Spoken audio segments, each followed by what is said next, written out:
heart-wrenching one indeed about gun violence. Officials have now informed that 9 teenagers were shot earlier Sunday at an after-prom party in Jasper, Texas, prompting what will be an increased police presence at the town's high school this week. None of the gunshot wounds were life-threatening, the Jasper County Sheriff's Office said in a statement that offered few other details about the shooting at a residence in Jasper, a town of about 7,200 people, some 134 miles now northeast of Houston. Now, this was a prom party that was taking place in Texas in the United States, where once again there was a shooter that entered, shot at the place and has injured at least 9 teenagers. With us on the broadcast, Ambassador Suresh Kumar Goyal. We also have Ravinder Sachdev with us. Ambassador Goyal, cases of gun violence continue to surface from the United States. Sir, if we go by what statistics say, since 2023 has started, there have been more shootings since the number of, compared to the number of days in the year so far.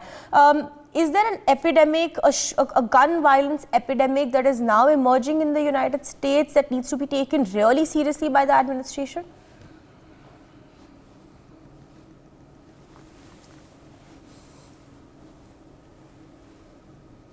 I'm sorry.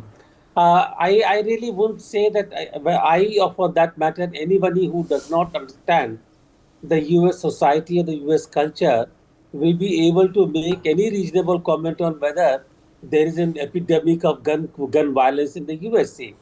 The fact is that yes, USA has been quite liberal about gun culture or possession of guns, and it is quite common that whenever there is a problem, the use of gun to protect is very common in the USA, as well as the availability.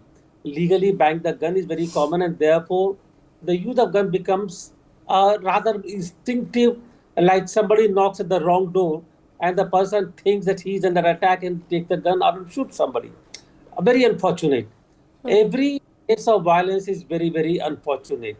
But I would have to say that it is a problem for the government of the USA to deal with, to make sure that the citizens feel safe under all circumstances, and they do not have to resort to the use of gun to feel safe in that capacity, which unfortunately has become more or less a custom and tradition there. Therefore, the US government will have to develop and put in place mechanisms where people can actually live comfortably and feel safe under the circumstances and do not feel the need to resort to the use of guns.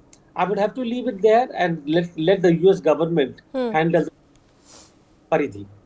All right, Mr. Sachdev, if I can also rope you in here, sir. One more shooting that is now emerging from the United States. This time, sir, teenagers that have been shot at. We saw instances in the past, in the last 1 week, at least 2 instances that we here on NewsX have reported. What do you make, sir, of these cases of gun violence that just continue to increase, it seems, at least, in the United States? No, very true. I think nothing much is left to comment, one after Ambassador Goel. And secondly, for anyone who knows or follows the news about the US, that this is something which is ongoing. It's not only an epidemic, it could be defined even as a virus, I would say. And unfortunately, this will continue. Reasons being couple. One is political. See, both parties, the Republican and Democrats, are totally at odds on this. Okay, and it's not only, the gun lobby which prevents any laws against guns. It is the people. It's not, a few hundred people in Washington, D.C. suited, booted with ties, carrying, suitcases full of money and, making sure anti-gun laws are not passed. It is not that. It is some part that may be, but a bigger part is American culture. And folks of one part of the American culture who strongly believe in having a gun, protection for the self, protection of my house, my rights, and that fact that sometime in the future government will get too big and will come to kill me, so there will be a civil war, so I have to defend myself. It's a bunch of all of these things on gun ownership.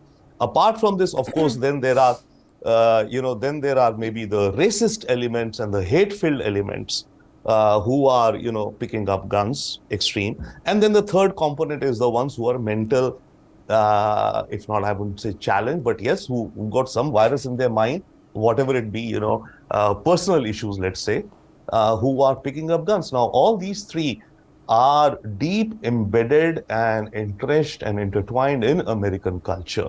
So it's very difficult to kind of, eliminate some of these. But what could be done, definitely, yes, in my mind, the long-term answer to this is one part of the answer. You see what happens every time these shootings are occurring. Take examples of schools. In the US, what the government does, the state government or the state government, okay, we will install metal detectors at the gates. Kids should not be able to bring in guns or knives. We'll put up CCTV cameras.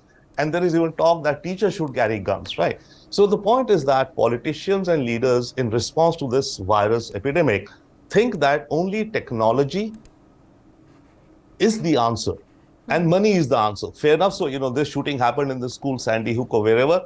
Okay, fine. We are giving $50 million to all schools in our county to put up metal detectors. The politician thinks his or her job is done, period. But, technology and throwing a money is only part of the problem, 50%. The other half of this whole virus or epidemic is in the mind, right? So what has to happen in the US is that school curriculum, right from grade 1, has to teach principles and imbibe it in the characters of live and let live. There are two advantages of this. One, there'll be less bullying in schools, at least.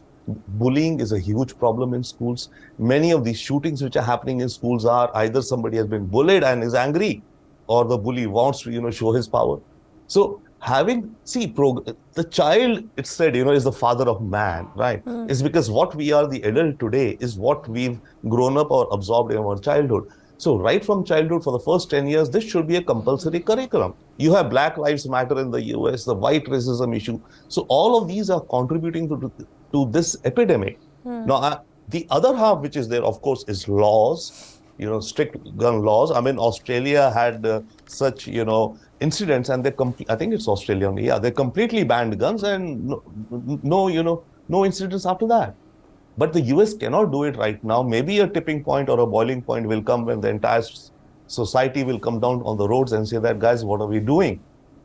But that point is maybe nowhere near, is nowhere on the horizon right now in terms of the American, context, politics, and ideologies. It's a matter of ideologies also, right? So a curriculum necessary, required from class 0 to class 10, teaching a philosophy of live and let live in fun ways to the child so that it, settles in. And when this child grows to be an adult, then you see there are lesser chances that less number would take to extremism. There will be extremist folks and people who go off the rocker and all, but at least the number would be lesser. For students who undergone through these, let's say, these kind of educations or learnings. So that's something we strongly propose. We are talking to some school boards in the US also. They do have, curriculums like kindness is cool, for example, in the US, a campaign going on, which kind of promotes some of these. But that's only one segment. My point is that for this to be, if not solved, but mitigated in the long term, this is one method which could help. But even this would not, of course, help the, eliminate the problem. But others have to be, in tandem, issues on policy and all, but there's a deadlock there. For more such videos, subscribe to the NewsX YouTube channel, hit the bell icon.